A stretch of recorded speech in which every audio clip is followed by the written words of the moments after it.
ওই 7 দল মানুষকে আল্লাহ পাক কিয়ামতের ময়দানে যখন আল্লাহর দয়া ছাড়া আল্লাহর মায়া ছাড়া কোনো ছায়া থাকবে না, ওই দিন আল্লাহ পাক 7 দল মানুষকে তার আরশে আজিমের ওই শীতল ছায়া নিচে আল্লাহ পাক স্থান দান করবেন। 1 নাম্বার হলো আল্লাহ রাসূল বলেন সাবাতু ইউজিল্লুহুমুল্লাহু ফি জিল্লিহি ইয়াউমা লা জিল্লা ইল্লা জিল্লুহু ইমামুন আদিলুল। আল্লাহ রাসূল বলেন, হে আমার মায়ের উম্মত, যেদিন আল্লাহর ছায়া ছাড়া আর কোন তন্ত্রমন্ত্র চলবে না, আর কোন ছায়া থাকবে না, কারো প্রতি কোনো দয়া কেউ করতে পারবে না। মা তার ছেলেকে ভুলে যাবে, যখন বলা হবে তুমি গো মা তোমার ছেলে, মা এই আযাব থেকে বলবে আমার তো বিবাহ শাদী হয় নাই। ছেলেকে বলবে বাবা রে, ওই যে তোমার মা দেখা যায়, বলে আমার কোনো মা ছিল না আল্লাহর আযাব দেখে। আল্লাহর রাসূল বলেন, ওই দিন যদি কোনো মানুষ ওই 7টি গুণ অর্জন করতে পারে, আল্লাহ পাক রব্বুল আলামিন তাকে আরশে আজিমের নিচে স্থান দান করবেন। 1 নাম্বার হলো ইমাম আদিলুল, ন্যায়পরায়ণ বাদশা, যে বাদশা তার উজিরদের তার প্রজাদের উপর কোনো জুলুম করেন নাই, নির্যাতন করেন নাই, ন্যায়পরায়ণতা করছে, আর যেগুলো তার অধিকার ছিল অধিকারগুলো দিয়ে দিছে। 2 নাম্বার হলো ওয়াশাবুল নাশাফি ইবাদাতিল্লাহ। আল্লাহর রাসূল বলেন, যুবক বয়সে যদি কোনো বান্দা আল্লাহর বন্দেগী করে, কারণ জন বয়সে তার শক্তি শরীরের মধ্যে থাকে, ইচ্ছা করলে বন্দেগী করতে পারে, ইচ্ছা করলে বন্দেগী নাও করতে পারে, ইচ্ছা করলে গুনার কাজ করতে পারে, ইচ্ছা করলে নেকির কাজ করতে পারে। এজন্য বৃদ্ধ বয়সে একবার আল্লাহু আকবার বললে একবার আল্লাহু আকবারের সওয়াব হয়, কিন্তু যদি জন বয়সে একবার সুবহানাল্লাহ বলে, একবার যদি আল্লাহু আকবার বলে, আল্লাহ 70টা সওয়াব তার আমল নামায় দিয়ে দেন। সুবহানাল্লাহ। আউযু বিল্লাহি মিনাশ শাইতানির রাজীম। বিসমিল্লাহির রাহমানির রাহিম। ইয়া আইয়ুহান নাসু ইত্তাকু রাব্বাকুম ইন্না জালজালাতাস সাআতি শাইউন আযীম। ইয়াওমা তারাউনাহা তাযহালু কুল্লু মুরদিআতিন আম্মা আরদাআত ওয়া তাদাউ কুল্লু যাতি হামলিন হামলাহা ওয়া তারান নাসা সুকারা ওয়া মা হুম বিসুকারা ولكن عذاب الله شديد. صدق الله المولانا العظيم. عن أبي هريرة رضي الله تعالى عنه قال رسول الله صلى الله عليه وسلم: 7 يظلهم الله في ظله يوم لا ظل إلا ظله: إمام عادل وشاب نشأ في عبادة الله ورجل قلبه معلق بالمسجد إذا خرج منه حتى يعود إليه ورجلان تحابا في الله اجتمعا عليه وتفرقا عليه أو كما قال النبي عليه الصلاة والسلام আমরা যারাই আছি একটু আগায় বসি, অল্প সময় কথা হবে, দোয়া হয়ে যাবে। আসেন একটু সামনে আসেন, আর সবাই দুরূদ শরীফ আল্লাহুম্মা সাল্লি আলা মুহাম্মাদিন ওয়া আলা আলি মুহাম্মাদ কামা সাল্লাইতা আলা ইব্রাহিম ওয়া আলা আলি ইব্রাহিম ইন্নাকা হামিদুম মাজিদ। اللهم بارك على محمد وعلى آل محمد كما باركت على إبراهيم وعلى آل إبراهيم إنك حميد مجيد। الحمد لله। আল্লাহ পাক রব্বুল আলামিনের দরবারে অসংখ্য অগণিত শুকর আর সুজুদ যে আল্লাহ পাক রব্বুল আলামিন আপনি আমাকে দুপুর থেকে নিয়ে গভীর রাত্র পর্যন্ত আল্লাহর ঘর মসজিদের এই সবার মধ্যে কোরআন হাদিসের কথাবার্তা বলা শোনার তৌফিক দান করেছেন। এজন্য আমরা সকলেই আল্লাহ পাকের দেওয়া জবান থেকে উচ্চ আওয়াজে বলি আলহামদুলিল্লাহ, আরো জোরে বলি আলহামদুলিল্লাহ। আল্লাহ রাব্বুল আলামিন আপনি আমাকে এই দুনিয়াতে সৃষ্টি করছেন, আবার এমন একদিন সময় আসবে এই দুনিয়াতে আমরা আর থাকব না। এই দুনিয়া, আসমান জমিন সব কিছু আল্লাহ পাক ধ্বংস করে দিবেন, একমাত্র আল্লাহ চিরঞ্জীব ছিলেন এবং থাকবেন। বলেন সুবহানাল্লাহ। এজন্য আল্লাহ পাক এই আয়াতের ভিতরে, আমার তেলাওয়াতকৃত আয়াতের ভিতরে আল্লাহ পাক কিয়ামতের হাশরের ময়দানে কেমন অবস্থা হবে এর কিছু বিবরণ আল্লাহ দিয়েছেন। ইনশাআল্লাহ আমলের নিয়তে বলার এবং শোনার জন্য আল্লাহ তৌফিক দান করেন। সকলে বলেন আমিন। আমরা যারাই আছি দোয়া করে যেন আমরা কেউ না যাই। সব ওয়াজের মূল হলো দোয়া করা। আমরা কেউ যাব না, অল্প সময় কথা হবে, দোয়া হয়ে যাবে ইনশাআল্লাহ। আল্লাহ পাক রব্বুল আলামিন হাশরের ময়দানে কেমন অবস্থা হবে আল্লাহ এই আয়াতের মধ্যে বলছেন। আল্লাহ পাক বলেন, ইয়া আইয়ুহান নাসু তাকু রাব্বাকুম ইন্না যালজালাতাস সাআতি শাইউন আযীম। আল্লাহ পাক বলেন, হে ঈমানদাররা, হে মানুষ সকল, তোমরা আমি আল্লাহকে ভয় করো। সুবহানাল্লাহ। মুফাসসিরিনে কেরাম বলেন আল্লাহ পাক রব্বুল আলামিন এই আয়াতের ভিতরে আল্লাহ ইচ্ছা করলে ইয়া আইয়ুহাল্লাযীনা আমানু, আল্লাহ হে ঈমানদার বলে রাখতে পারতেন। ইয়া আইয়ুহাল্লাযীনা আমানু, ঈমানদার বলে আল্লাহ রাখতে পারতেন। আল্লাহ পাক মুসলমান বলে রাখতে পারতেন।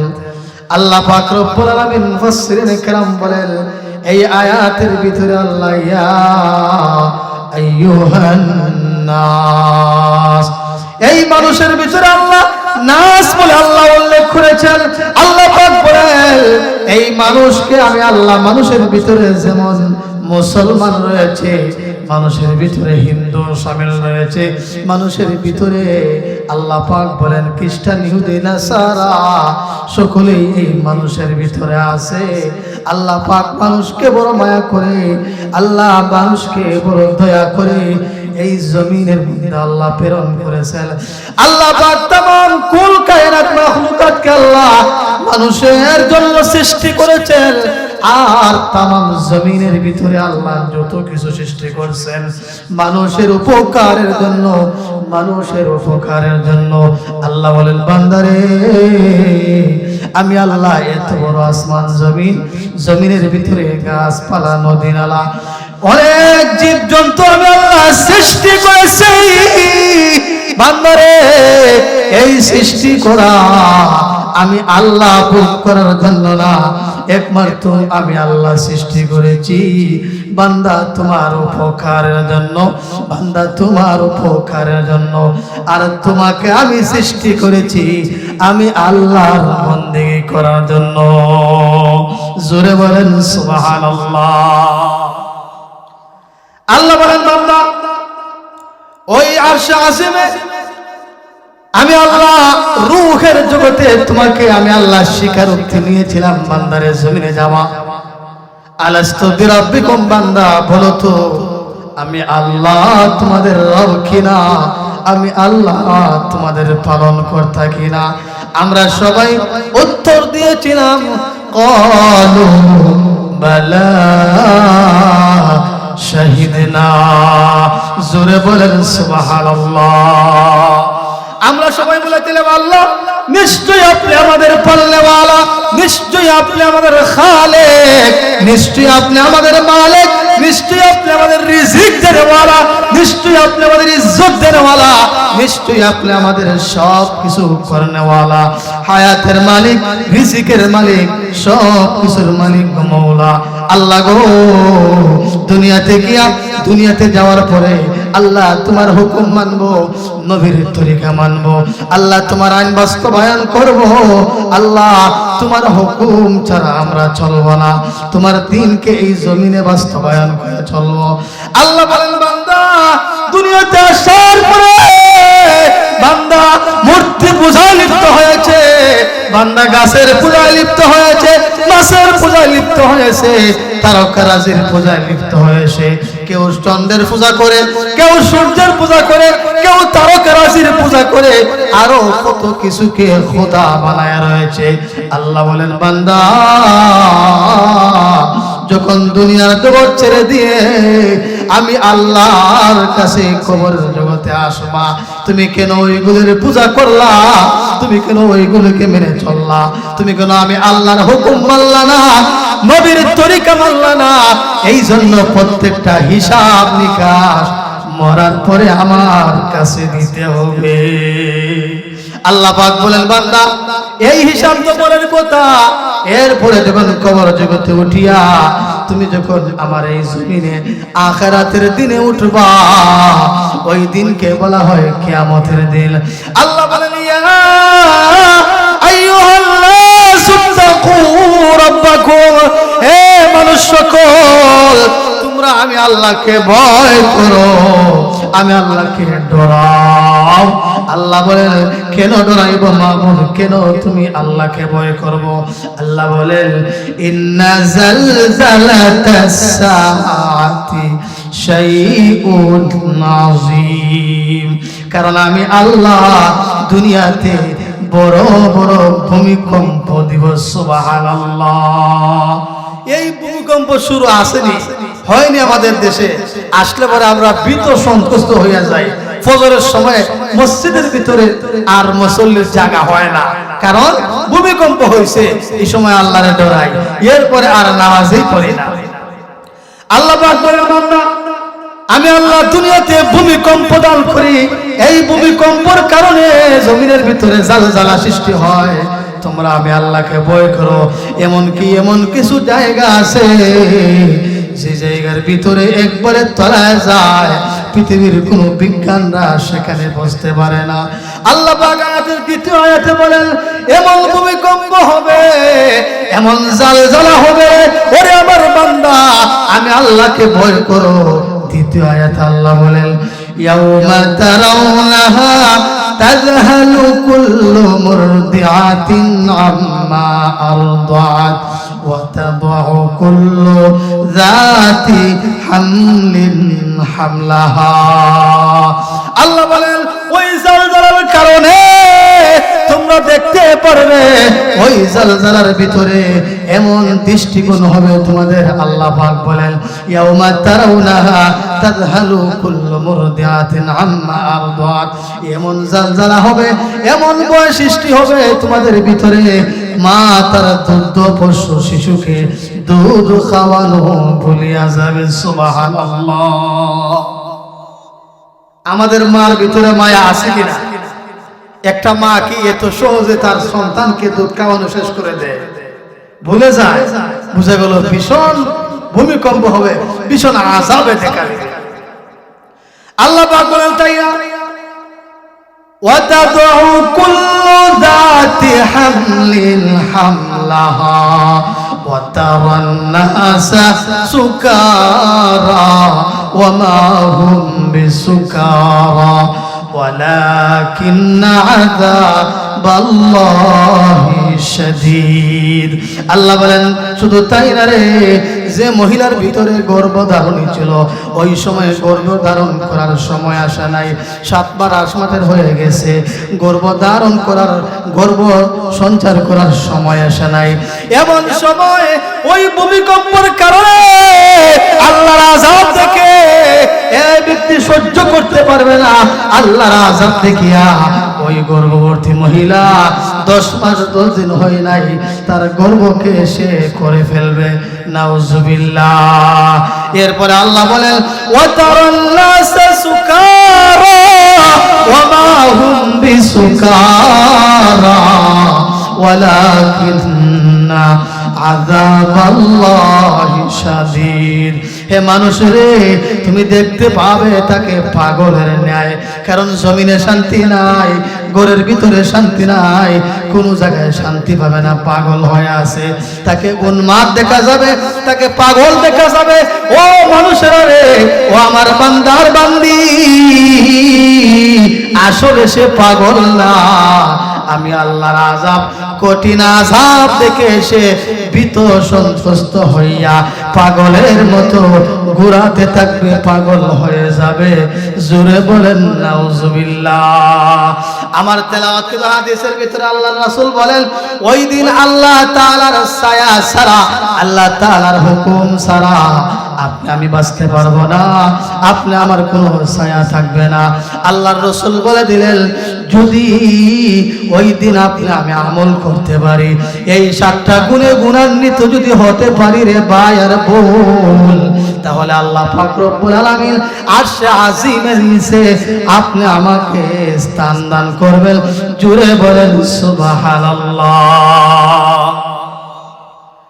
এই 7টি গুণ যারা অর্জন করবে, ওই 7 দল মানুষকে আল্লাহ পাক কিয়ামতের ময়দানে যখন আল্লাহর দয়া ছাড়া, আল্লাহর মায়া ছাড়া কোনো ছায়া থাকবে না, ওই দিন আল্লাহ পাক 7 দল মানুষকে তার আরশে আজিমের ওই শীতল ছায়া নিচে আল্লাহ পাক স্থান দান করবেন।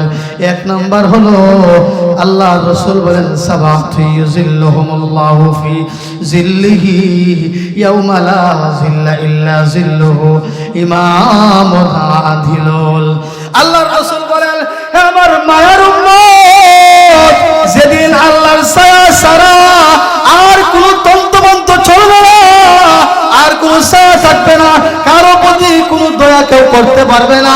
মা তার ছেলেকে ভুলে যাবে, যখন বলা হবে তুমি গো মা তোমার ছেলে, মা এই আযাব থেকে বলবে আমার তো বিবাহ শাদী হয় নাই। ছেলেকে বলবে বাবা রে, ওই যে তোমার মা দেখা যায়, বলে আমার কোনো মা ছিল না। আল্লাহর আযাব দেখে আল্লাহর রাসূল বলেন ওই দিন যদি কোনো মানুষ ওই 7টি গুণ অর্জন করতে পারে, আল্লাহ পাক রব্বুল আলামিন তাকে আরশে আজিমের নিচে স্থান দান করবেন।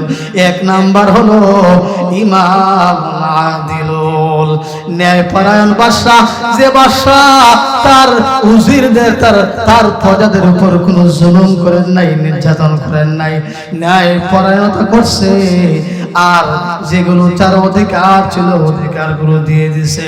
2 নাম্বার হলো ওয়াশাবুল নাশাফি ইবাদাতিল্লাহ। আল্লাহর রাসূল বলেন যুবক বয়সে যদি কোনো বান্দা আল্লাহর বন্দেগী করে, কারণ জন বয়সে তার শক্তি শরীরের মধ্যে থাকে, ইচ্ছা করলে বন্দেগী করতে পারে, ইচ্ছা করলে বন্দেগী নাও করতে পারে, ইচ্ছা করলে গুনার কাজ করতে পারে, ইচ্ছা করলে নেকির কাজ করতে পারে। এজন্য বৃদ্ধ বয়সে একবার আল্লাহু আকবার বললে একবার আল্লাহু আকবারের সওয়াব হয়। কিন্তু যদি জন বয়সে একবার সুবহানাল্লাহ বলে, একবার যদি আল্লাহু আকবার বলে, আল্লাহ 70টা সওয়াব তার আমল নামায় দিয়ে দেন। সুবহানাল্লাহ। আল্লাহ নবী বলেন, যদি আপনি আমি জন বয়সে আল্লাহর হুকুমে ওই জন বয়সে যদি আপনি আমি আল্লাহর বন্দেগী করি, আর যখন আপনি আমি হায়াতে বৃদ্ধ হয়ে যাব, যখন শরীরের মধ্যে আর শক্তি থাকবো না, যখন আপনি আমি বৃদ্ধ হয়ে যাব, আপনি আমি যদি ওই জন বয়সে নফল আমলগুলো করি, তাহাজ্জুদের নামাজ পড়ি, নফল আমলগুলো করি, বৃদ্ধ হইলে আর করার শক্তি থাকবে না, আল্লাহ মাজুর করে দিবেন। আল্লাহ পাক রব্বুল আলামিন বলেন, ওই বৃদ্ধ বয়সে শক্তি না হইলে, তাহাজ্জুদের নামাজ না পড়লেও আল্লাহ আপনি আমার আমল নামায় ওই না পড়ার কারণে আল্লাহ বৃদ্ধতার কারণে আমলের সব দিবেন। যদি আপনি আমি জিন্দা বয়সে যুবক বয়সে যখন শরীরে শক্তি আছে, ওই সময়ে যদি আপনি আমি আল্লাহর নেক আমলগুলো করি, ইবাদতে লিপ্ত হয়ে যাই, তাহলে আল্লাহ বৃদ্ধ হইলেও আপনি আমার আমলে তাহাজ্জুদের সওয়াব দান করবেন। সুবহানাল্লাহ। এখন তো আমরা মনে করি যে বুড়া হইলে আমল করবো না, কিন্তু হায়াত কার কোন দিন শেষ হয়ে যাবে এটা আমরা কেউ জানি না। এজন্য আল্লাহ নবী বলেন, 2 নম্বর হলো ওয়াশাবুল নাশা ফি ইবাদাতিল্লাহ। 2 নম্বর হলো যে ব্যক্তি যৌবন বয়সে আল্লাহর গোলামি করবে। 3 নম্বর হলো ওয়ারাজুলুন কলবুহু মুআল্লাকুম বিল মসজিদ ইযা খারাজা মিনহু হাত্তা ইয়াউদা ইলাইহি। আল্লাহর রাসূল বলেন, 3 নম্বর গুণান্বিত হলো ওই ব্যক্তি যে মসজিদের ভিতরে তার মনটা লাগানো থাকে, মসজিদের মধ্যে তার মন লাগানো থাকে, মসজিদ থেকে ফজরের সময় জামাত হওয়ার পরে সে বাইর হয়ে যায়, অন্তরের ভিতরে তামান্না থাকে, আরে কখন তিনি জোহরের আজান হবে গো, আর মসজিদে যাব, মসজিদে গিয়ে আল্লাহর হুকুমটা পালন করব, দিলটা ঠান্ডা হয়ে যাবে, দিলের ভিতরে আনন্দ লাগবে।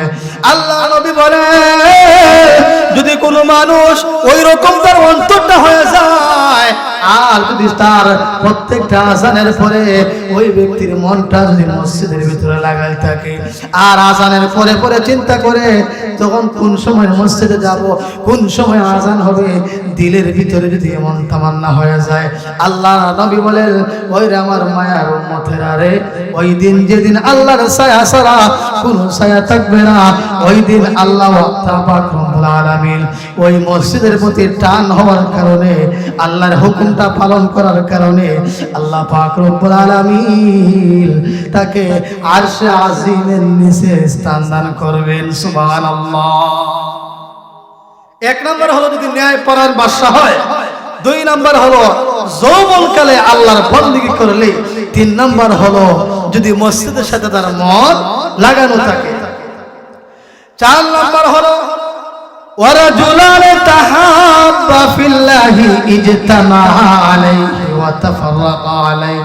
আল্লাহ নবী বলেন, ওরে আমার মায়ার উম্মত, যদি তুমি একজনকে আরেকজনকে মহব্বত করো, আমি আল্লাহর জন্য, আর একজন থেকে আরেকজন পৃথক হয়ে যাও, আমি আল্লাহর জন্য। অর্থাৎ যদি আল্লাহর বান্দা আল্লাহর গোলামি করে নবীর তরিকা মানে, তাহলে তার সাথে সম্পর্ক রাখে, আর যদি আল্লাহর বান্দা নবীর তরিকা মানে না, আল্লাহর হুকুম মানে না, নবীর তরিকা মানে না, তাহলে তার সাথে পৃথক হইয়া যায়। আল্লাহ নবী বলেন, 4 নম্বর গুণ হলো আল্লাহর জন্য মহব্বত রাখা, আল্লাহর জন্য ভালোবাসা রাখা, আর আল্লাহর জন্য তার থেকে পৃথক হয়ে যাওয়া। 5 নম্বর হলো ওয়ারাজুলুন যাকারাল্লাহ খালিয়ান ফাফাজাত আইনাহু। ওই বান্দা, যে বান্দা গভীর রজনীতে যখন মানুষের ঘুমায়া যায়, গভীর রজনীতে মানুষ যখন ঘুমায়, পশু পাখি যখন ঘুমায়, ওই সময় যদি সে আল্লাহর বান্দা ওযু করিয়া তাহাজ্জুদের নামাজের জন্য দাঁড়ায়া যায়, আর তাহাজ্জুদ নামাজ পড়িয়া আল্লাহর কাছে হাত তুলে তার চক্ষু দিয়া অশ্রু বাহির করে ফেলে, আল্লাহর ভয়ে যদি কান্দে, আল্লাহ পাক বলেন এরকম বান্দা যদি হয়ে যাও, তাহলে আমার নবী বলেন, আরে আমার মায়ের উম্মত, তোমার জন্য আরশে আজিমের নিচে আল্লাহ স্থান দান করবেন। আরেক বল হলো ওয়ারাজুলুল দাআতুহু ইমরাআতুন যাতু হাসাবিন ওয়া জামালিন ফাকালা ইন্নী আখাফুল্লাহ।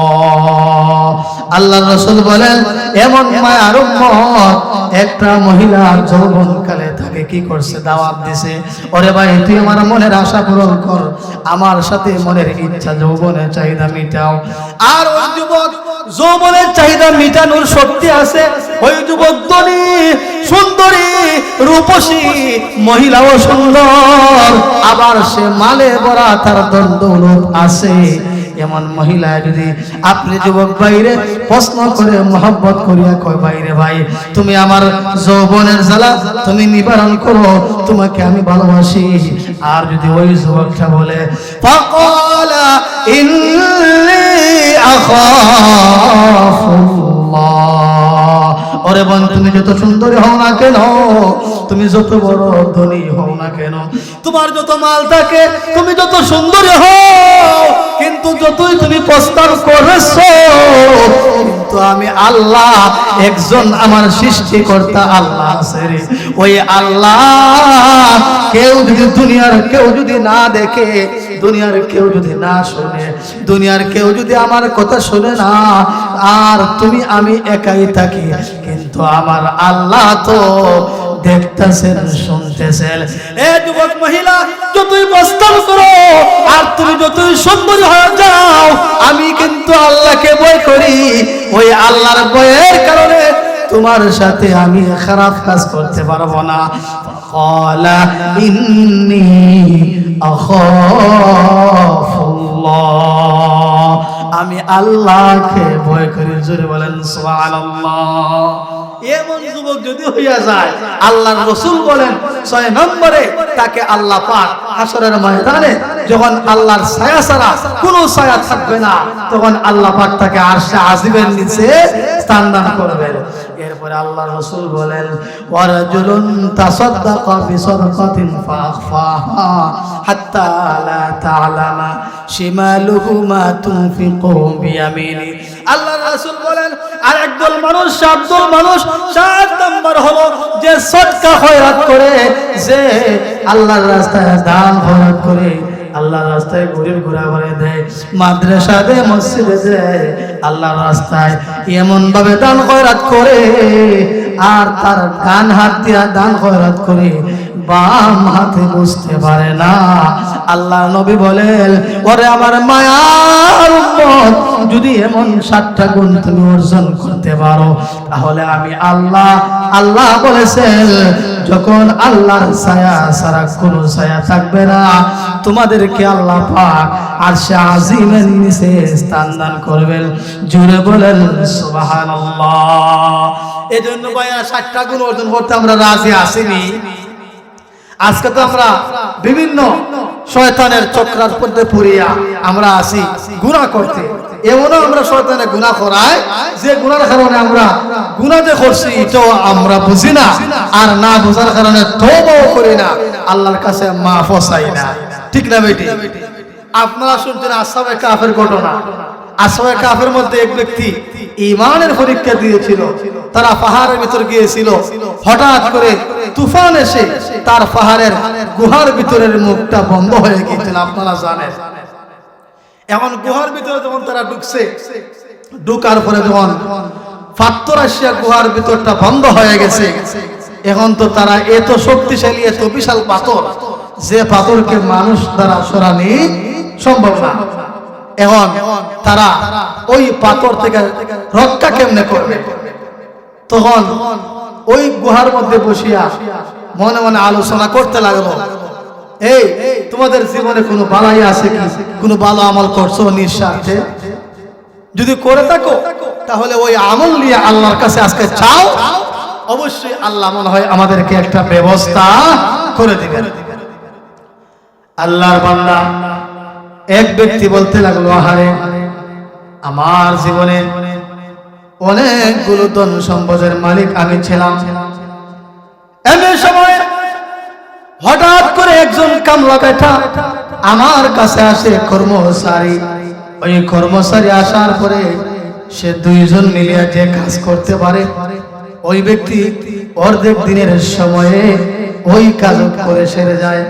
এমনি সময় আমি বললাম, ঠিক আছে, তোমাকে পূর্ণ দিনের মজুরি দেওয়া হবে, যেহেতু তুমি দুইজনে যে কাজ করতে পারে অর্ধেক দিনে তুমি একাই করতে পারো।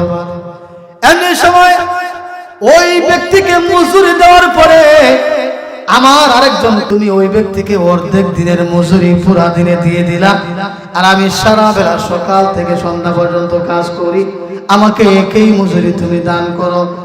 না রে, আমি আর তোমার করে কাজ করব না। ওই ব্যক্তিকে মজুরি দেওয়ার কারণে ওই ব্যক্তি চলে গেল। চলে যাওয়ার পরে এমনি সময় ওই যে কর্মচারীর যে কফিল ছিল, মাজন ছিল, ওই ব্যক্তি মনে মনে ভাবলো, আহারে ওই ব্যক্তি তো গুসা করে চলে গিয়েছে, তাহলে আমি তার টাকাগুলো কেমনে পরিশোধ করব? এমনি সময় মনে মনে হঠাৎ করে তার ভিতরে একটা চিন্তা চেতনা আসলো, আর বলতে লাগলো, যদি কোনোদিন পাওয়া যায় তার টাকা দিয়া একটা ছাগল ছানাকে সে খরিদ করে ফেললো। জোরে বলেন সুবহানাল্লাহ। ওই ছাগল ছানাকে খরিদ করার পরে এমনি সময় একে একে অনেক দিন চলে গেল। যাওয়ার পরে ওই ব্যক্তি আর আসে না, ওই ব্যক্তি বৃদ্ধ হয়ে গেছে। অনেক দিন যাওয়ার পরে তার সংসারের ভিতরে আল্লাহর হুকুমে অভাব দেখা দিয়েছে। এমনি সময় ওই ব্যক্তি বলতে লাগলো, দেখি সে তো আমার মালিক ছিল, দেখি তার কাছে গিয়ে কোনো টাকা পয়সা পাওয়া যায় কিনা। সুবহানাল্লাহ। আল্লাহর বান্দার কর্মচারী তার মালিকের কাছে গেল। যাওয়ার পরে মালিক তাকে চিনতে পারে না। জোয়ান বয়সে কাজ করছিল, এখন বৃদ্ধ হয়ে গেছে, দাড়িগুলো সাদা হয়ে গেছে। মালিক চিনতে পারে না, কিন্তু কর্মচারী মালিককে চিনে। এমনি সময় পরিচয় দিল, ওরে আমার মালিক, আমি তো তোমার ওই কর্মচারী যে গুসা করিয়া রাগান্বিত হইয়া তোমার কাছ থেকে টাকা পয়সা আমি ফেলে দিয়ে বাড়ির মধ্যে চলে গিয়েছিলাম। আমি তোমার ওই কর্মচারী, আমি আজকে বড় অসহায় অবস্থায় তোমার কাছে আসছি। আমার পরিবারের ভিতরে অনেক ধরনের অবিরক্ত অবস্থা হয়েছে, আমি ক্ষুধার্ত অবস্থায় আসছি, পরিবারের অবস্থা ভালো না, আমি দরিদ্র হয়ে গেছি, তোমার কাছে আসছি সাহায্য চাওয়ার জন্য। আল্লাহর বান্দা মালিক জেনে অত্যন্ত খুশি হয়ে গেল, করে ভাই তোমার সাহায্য চাওয়া লাগবে না, তোমার যে টাকাগুলো তুমি ফেলে দিয়ে গিয়েছিলা ওই টাকার মালিক তুমি অনেক বড় মালিক হয়ে গেছো। ওই যে ছাগলের একটা পাল দেখা যায়, দল দেখা যায়, ওই দলটা তোমার মালিকানা হয়ে গেছে। সুবহানাল্লাহ। আল্লাহর বান্দার কর্মচারী মনে মনে ভাবতে লাগলো, মনে হয় আমাকে টিটকারি করে মস্করা করে, আমি তো সামান্য টাকা পাইতাম তার কাছে, ওই টাকা দিয়ে কেমনে গো এত বড় ছাগলের ফালের মালিক হয়ে যাব। আল্লাহর বান্দা মালিক বলতে লাগলো, আরে ভাই, তুমি যে আমাকে ওই টাকাগুলো ফেলে দিয়েছিলা, ওই টাকা দিয়ে আমি একটা ছাগল ছানাকে ক্রয় করেছিলাম, অনেক দিন হয়ে গেল তুমি আর আসো না। ওই ছাগল ছানা থেকে একে একে অনেকগুলো ছাগল হইয়া বিরাট একটা পালে পরিণত হয়ে গেছে। ওই ব্যক্তি বলতে লাগলো, ওগো আমার মাওলা, ওগো আমার আল্লাহ, যদি আমি ওই দিন তোমাকে রাজি খুশি করার জন্য, তোমার আখিরাতকে পাওয়ার জন্য, জান্নাত পাওয়ার জন্য তোমার বয়ে যদি ওই কর্মচারীকে এতগুলো ছাগল আমি বানাইয়া লালন পালন করিয়া তাকে আমি মালিক বানাইয়া দিয়ে থাকি, একমাত্র তোমার বয়ে মাওলা গো আজকে কুফের ভিতরে গর্তের ভিতরে বসে আছি, তুমি ছাড়া আমাদেরকে কেউ হেফাজত করতে পারবে না, একমাত্র তুমি হেফাজত করনেওয়ালা। ও আল্লাহ, ওই কাজ যদি তোমার জন্য হয়ে থাকে আল্লাহ গো, আজকে এই গভীর এই কূপ থেকে, গভীর এই গর্ত থেকে তোমার হুকুমে তুমি আমাদেরকে বাহির করে দাও।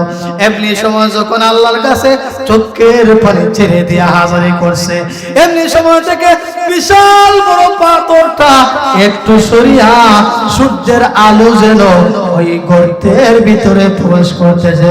জোরে বলেন সুবহানাল্লাহ, জোরে বলেন আল্লাহু আকবার। ওই ব্যক্তি যখন সূর্যের আলো পৌঁছতেছে, এমনি সময় তিনজন ছিল, তার আরেকজন বলে, বাইরে তোমার জীবনে কোনো আমল যদি তুমি করে থাকো তাহলে আল্লাহর কাছে নিঃস্বার্থে যে আমলটা করছো, আল্লাহর ভয়ে জান্নাতের আশায়, জাহান্নামের ভয়ে জাহান্নামের আগুন থেকে বাঁচার জন্য নিঃস্বার্থে যদি আমলটা করে থাকো, আজকে আল্লাহর কাছে চাও, দেখি আল্লাহ আমাদেরকে হেফাজত করে কিনা। এমনি সময় একজন বলল, আমি ছিলাম বড় ধনী, আমি ছিলাম বিশাল টাকা পয়সার মালিক, হঠাৎ করে এলাকার ভিতরে, রাজ্যের ভিতরে ভূমি এমন অবস্থা হয়ে গেল, একবারে খাওয়া দাওয়া সব কিছু বন্ধ হয়ে গেল, এমন একটা ভিক্ষা অবস্থা সৃষ্টি হয়ে গেল, চতুর্দিকে হানাচার, খানা নাই, এমন একটা অবস্থা দেশের ভিতরে হয়ে গেছে। দুর্ভিক্ষ যাকে বলা হয়, খাবার নাই, ঔষধ নাই, অনেক মানুষ বিনা কারণে বিনা খাবারে সে মরে যাইতেছে, এমন দুর্ভিক্ষ সৃষ্টি হয়েছে। আল্লাহর বান্দা বলে, আমি ছিলাম অত্যন্ত ধনী, ওই ধনী অবস্থায় একজন সুন্দরী রূপসী মহিলা আমার কাছে আসে, আর আসিয়া বলে, আরে ভাই ধনী, আল্লাহ তোমাকে অনেকগুলো টাকা পয়সা দান করছে, জমি জামা আল্লাহ দান করছে, ও ভাই আমার ছেলে মেয়ে, আমার স্বামী দুর্ভিক্ষর হালতে অনেক দিন যাবত খাবার নাই, চিৎকার করতেছে, তাদের ফিডার খেদায় এমন ক্ষুধা লাগছে গো, মনে হয় যেন জান বাইর হয়ে যাবে, 3 দিন যাবত খাবার নাই, সমাজের ভিতরে দুর্ভিক্ষ, কেউ কাউরে খাবার দেয় না, এমন সময় তোমার কাছে আসলাম গো ভাই, যদি তুমি আমাকে, আল্লাহ যেহেতু তোমাকে ধন দৌলত দিছে, যদি তুমি আমাকে একটু চান্স দাও আর খাবার দিয়ে দাও, আমি আল্লাহর কাছে তোমার জন্য দোয়া করব। ওই ব্যক্তি ধনী হওয়ার পরে এমনি সময় ওই ব্যক্তি বলতে লাগলো, ঠিক আছে তোমাকে খাবার দিব, টাকা দিব, পয়সা দিব, তবে তুমি আমার একটা মনের খাহেশ, ওই খাহেশটা যদি পুরা করো গো, তাহলে তোমাকে আমি খানা ফিনা দিয়ে দিব। আল্লাহর বান্দি বললেন, আল্লাহর বান্দি ছিলেন আল্লাহ ওয়ালা বুজুর্গ, আল্লাহর বান্দি বললেন, তোমাকে আমি কি খাবার দিব, কি তোমার মনের চাহিদা পূরণ করব? বলে, তুমি তো অত্যন্ত সুন্দরী, বড় সুন্দর দেহের অধিকারী, তোমার দেহকে যদি একবার একদিনের জন্য ভোগ করার জন্য দিয়ে দাও, আমি তোমাকে তোমার দুর্ভিক্ষ আর ধরবে না, অনেক টাকা পয়সা দিয়ে দিব, তোমার স্বামী, তোমার ছেলে মেয়ে সবাই খেতে পারবে। আল্লাহর বান্দা আল্লাহ বলেছিলেন, আল্লাহর বান্দা বললেন, না না, আমি ক্ষুধার্ত অবস্থায় মারা যাব, এরপর আল্লাহর গুনাহ আমি করতে পারবো না। স্বামীর কাছে গিয়ে বলল, ওগো আমার প্রাণের স্বামী, গিয়েছিলাম ওই ব্যক্তির দরবারে, যেই ব্যক্তি আল্লাহ ওয়ালা নয় রে, দুনিয়ার বাদশা, আল্লাহ তাকে ধন দৌলত দিয়েছেন, টাকা পয়সার মালিক বানিয়েছেন, আল্লাহ আমি ওই ব্যক্তির দরবারে গিয়েছিলাম, ওগো আমার প্রাণের স্বামী, ওই ব্যক্তি বলে, যদি আমি তার মনের খাহেশ পুরা করতে পারি তাহলে খাবার দিবে, না হয়ে দিবে না। স্বামী বলল, ঠিক আছে, ওই ব্যক্তির দ্বারে দেওয়ার দরকার নাই। পরের দিন আরেকবার গেল বাইরে, আল্লাহ পাক তোমাকে ধন দৌলত দিয়েছে, টাকা পয়সা দিয়েছে, আমার ছেলে মেয়েরা, আমার স্বামী ক্ষুধার্ত অবস্থায় কাতরাইতেছে, যদি একটু খাবার দিতা তাদের জানে তারা রেহাই পেত। ওই ব্যক্তি এমন কথা ওই বলে, 3 নম্বর দিন এমন কথাই বলে। আর 3 নম্বর দিন স্বামীর কাছে এসে বলল, ও আমার প্রাণের স্বামী, এই 3 দিন ধরে যে ধনী ব্যক্তি এ কথাই বলে, কি করব আমি? আর তো আমাদের জান বাইর হয়ে যাবে, আর সহ্য হয় না, ক্ষুধার জ্বালা সহ্য হয় না, কেমনে চলবো, কি করব? স্বামী বলল, যাও তুমি ওই ব্যক্তির সাথে তার মনের খাহিশ পুরা করে বলেও আমাদেরকে ক্ষুধা থেকে নিবারণ করে। বলেন নাউজুবিল্লাহ। স্বামীর কথায় মহিলা রাজি হয়ে গেল, আর মনে মনে তার ভীত সন্তুষ্ট হয়ে গেল। আল্লাহর ভয় তার ভিতরে আছে, এমনি সময় ভীত সন্তুষ্ট হয়ে গেছে আর রাজি হয়ে গেল। রাজি হওয়ার পরে দরবারে যখন গেছে, আর ওই ধনী লোকটা বলতেছে, কি গো তুমি দেখি আমার দরবারে আবার চলে আসলা? বলে, ঠিক আছে, তোমার মনের খাহেশ আজকে পুরা করে দিব, এরপরও তুমি আমাকে একটু খাবার দাও। আমার ছেলে, আমার স্বামী চিৎকার করতেছে, ক্ষুধার জ্বালায় দুর্ভিক্ষ দেখা দিয়েছে, আর মনে হয় বাঁচবো না, এমন অবস্থা আসলে আমার হয়ে গেছে। বাইরে তোমার খাহেশ পুরা করে হলেও আজকে রাজি হয়ে গেলাম, আমাকে খাবার দাও। এমনি সময় ওই ধনী লোকটা বলে, যাও তুমি আন্দর মহলের ভিতরে যাও। আন্দর মহলে গেছে, যাওয়ার পরে আর কেউ নাই, ওই লোকটা আর মহিলা। এমনি সময় দেখে ওই মহিলা থরথর করে কাঁপতেছে, আর তার চক্ষু দিয়া পানি বাইর হইতেছে। সুবহানাল্লাহ। আল্লাহর বান্দা ধনী, ওই ধনী লোকটা বলে, ও গো মহিলা, তোমাকে আমি কোন জোর পূর্বে আনি নাই, তোমাকে আমি জোর জবরদস্তি করে নাই, তুমি তো নিজেই রাজি হয়ে গেলা। তুমি আমাকে বললা রাজি আছি, আজকে খাহেশা পুরা করে হলো আমাকে খাবার দাও। আমি তোমাকে জোর করে নাই, আমি তোমাকে জোর জবরদস্তি করে নাই। কেন তুমি কাঁপতেছো? কেন তুমি কাতরাইতেছো? তোমার চক্ষুগুলো কেন অশ্রু বাহির হইতেছে? কেন তুমি কাঁদো? তোমার শরীর কেন কম্পমান হইতেছে? আল্লাহর বান্দী বলে, ওরে ভাই, তুমি আমাকে জোর করে আনো নাই, ঠিক আছে কথা, কিন্তু আমি দেখি আজকে বিপদে পড়িয়া ক্ষুধার জ্বালায় এমন একটা গুনাহ হয়ে যাবে, এই ক্ষুধার জ্বালা তো সহ্য করতে পারতেছি না, এই গুনার কারণে কাল জাহান্নামের আগুনে জ্বলে যাব।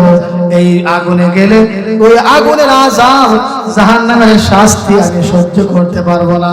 এজন্য আল্লাহর ভয়ে আর জাহান্নামের আগুনের ভয়ে আমার শরীর কম্পমান হইতেছে, আর আমি চক্ষু দিয়া পানি বাইর করতেছি।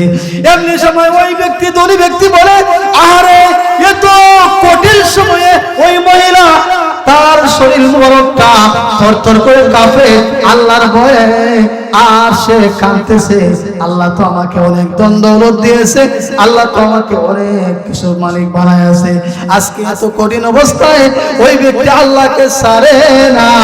আমি একজন সচ্চ পুরুষ হয়ে কেমনে আমি দুনিয়ার মধ্যে গুনাহ করি? ওই ব্যক্তি বলতে লাগলো, ওগো আল্লাহ, যদি আমি ওই দিন তোমাকে রাজি খুশি করার জন্য তোমার ভয়ে যদি ওই দিন মহিলাকে আমি স্পর্শ করে নাই, ওই দিন মহিলাতে খায়েশাতে নফসানি করে নাই, যদি তোমার ভয়ে করে তাকে ওই গুনাহটা আমি তাকে করি নাই, তাকে খাবার দিয়েছি, টাকা দিয়েছি, পয়সা দিয়েছি, ওগো আল্লাহ, যদি ওই দিন আমি তোমার জন্য করেছিলাম, আর যদি তুমি ওই দিন দেখছো আল্লাহ গো, ওই কঠিন মুহূর্তে যদি তোমার জন্য কাজটা করে থাকি, আল্লাহ তুমি আজকে পাথরটা সরাইয়া দাও। আমি আল্লাহর হুকুমে ওই ব্যক্তি দোয়া করছে, চোখের পানি ছাড়ছে, ওই আমলের বিনিময় আল্লাহ পাক তার পাথরটা সরাইয়া দিয়েছে। সুবহানাল্লাহ।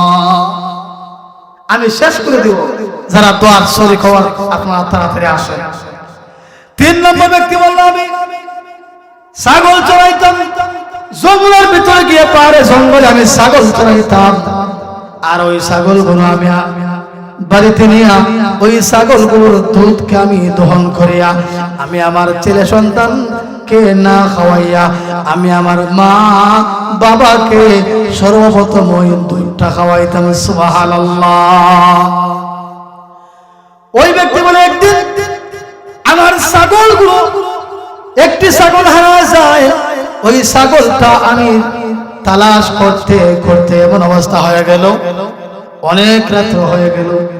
আমি ওই ছাগলটা পেয়ে বাড়িতে আসিয়া ওই ছাগলের দুধ দহন করি। আমি যখন আমার মায়ের ঘরের মধ্যে গেলাম, যাওয়ার পরে গিয়ে দেখি আমার মা জনি ঘুমের মধ্যে পড়ে রয়েছেন। সুবহানাল্লাহ। এমনি সময় আমি সারা রাত্র দুধের পেয়ালা নিয়ে আমার মায়ের কাছে দাঁড়ায় রইলাম। আমার মায়ের কষ্ট হবে, ঘুম থেকে জাগ্রত করলে আমি মাকে জাগাইলাম না, জাগ্রত করলাম না। মায়ের শিয়রের পাশে সারা রাত্র আমি দাঁড়ায় রইলাম। হঠাৎ করে আমার মা গভীর রজনী ঘুম সেরে এমনি সময় দাঁড়ায় দেখে, কিরে তুমি কেন আমার শিয়রের পাশে দুধ নিয়ে দুধের পেলা নিয়ে দাঁড়ায় আসো? উনি বলতে লাগলো, মা গো, আমি প্রতিদিন ছাগল ছড়াই, প্রতিদিন আমি ছাগলগুলো নিয়ে এসে আমি তার কাছ থেকে দুধ দহন করে আমি তোমাকে প্রথমে দুধটা পানি, ওই দুধটা আমি পান করাই। এরপরে তুমি খাওয়ার পরে, পান করার পরে যদি আমার থাকে তাহলে আমি ছেলে মেয়ে স্ত্রী সবাইকে আমি নিয়ে ওইগুলো পান করি। মা গো, হঠাৎ করে আজকে আমার ওই ছাগলটা হারিয়ে গেছে, আমি ওই ছাগলকে আর দেখতে পাই না। ছাগলটিকে আমি তালাশ করতে করতে এমনি সময় অনেক রাত্র হয়ে যায়। আমি ওই ছাগল থেকে দুধ দহন করে মাগো তোমার ঘরের মধ্যে আসিয়া দেখি তুমি গভীর ঘুমের মধ্যে পড়ে রয়েছ। আমি চিন্তা করলাম, আমার মা জননীকে যদি আমি ঘুমের মধ্যে ডাক দেই তাহলে আমার মা জননী কষ্ট হবে। এজন্য আমি দুধের পেলা নিয়ে আমি সারা রাত্র আমি রয়েছি। কেন আমার মা যখন জাগ্রত হবে এমনি সময় মাকে আমি দুধটা পান করা দিব। আল্লাহর ওলি বলতেছে, ওগো আল্লাহ, যদি আমি ওই কাজটা তোমাকে রাজি খুশি করার জন্য করে থাকি, ও মাওলা, আজকে এই কঠিন গর্তের ভিতর থেকে ওই আমলের উসিলায় আল্লাহ গো আমাকে মাফ করে আপনি পাথরটুকু আমাদের গর্তের মুখ থেকে সরায়া দেন। এমনি সময় যখন আল্লাহর কাছে দোয়া করছে, আল্লাহ পাক সাথে সাথে দোয়াটা কবুল মঞ্জুর করে তাদের ওই গর্তের মুখ থেকে পাথরটাকে আল্লাহ সরায়া দিয়েছেন। জোরে বলেন সুবহানাল্লাহ। এই জন্য মায়া হল আমল করলে আমলের বড় দাম। একটা আমল আখলিস দীনাকা ইয়াকফিকাল আমালুল কালিল, অল্প আমলেই নাজাতের সিলা হয়ে যাবে। যদি আমলটা আপনি আমি আল্লাহর জন্য করে থাকি, মসজিদ বানাইছি আল্লাহর জন্য, মসজিদের টাকা পয়সা দান করছি আল্লাহর জন্য, নামাজ পড়ি আমি মানুষকে দেখানোর জন্য না, আল্লাহ তাআলাকে রাজি এবং খুশি করার জন্য, যা কিছু হবে মুসলমানের সব কিছু হবে আল্লাহকে রাজি এবং খুশি করার জন্য। এজন্য ভাই হল